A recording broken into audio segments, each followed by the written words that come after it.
ਦੁੱਧ ਲੈ ਲਓ ਦੁੱਧ।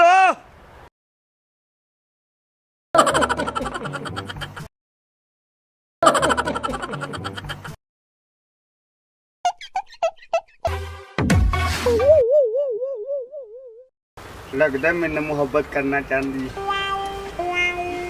दूध दी टाई वाला, दूध दी टाई वाला इवें नहीं किसी ना रखे। आधा किलो लेना जी दुध? हाँ जी। अच्छा अच्छा जी।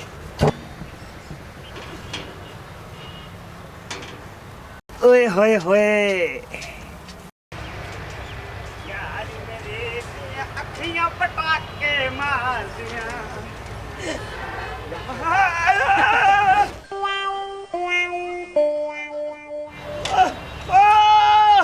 मर गया जा। की होया है?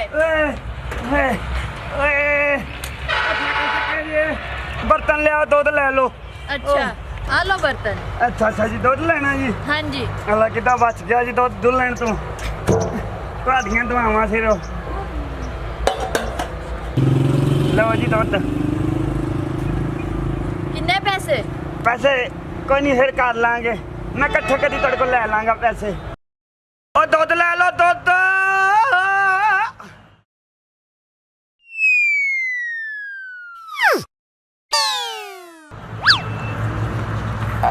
हलाल मालिक होता।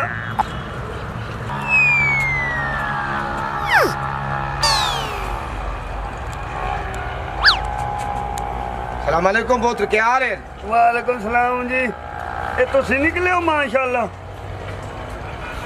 अगे मेरी रांदी है नो इथे, अच्छा वो चली गई है लाहौर ते इथे दुध मैनू दुध वेखना पता नहीं है भी सही कि कोई ना। आ दे दे मेरे पुत्र, मैं राना कल्ला इथे मेरी रांदी है नो, वो चली गई लाहौर अच्छा ते ये दो तो मैं दित्ती रखना ते नेत देवना आ गई समझ। कुछ मैनू ताकत आवे। दुध का फर्क कोई नहीं भाईजान, लेकिन खत्म हो गया। लो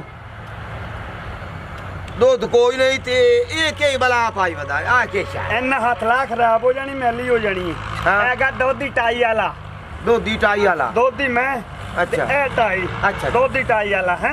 ठीक है ठीक है ठीक है जनाब, बड़ी मेहरबानी जी। अच्छा कालम से दुध दे। इंशाल्लाह आवांगा, बेफिक्र हो गया। अच्छा ठीक है। मैं इस गली विचों ना टप्पा, तू कहना कल आवेगा। खुदा दी कसम पहले वाला जैका ही खत्म हो गया। इन्नी सोहनी कुड़ी निकलती सी, जिन्नी सोहनी कुड़ी सी उन्ना ही कोड़ा बाबा निकल।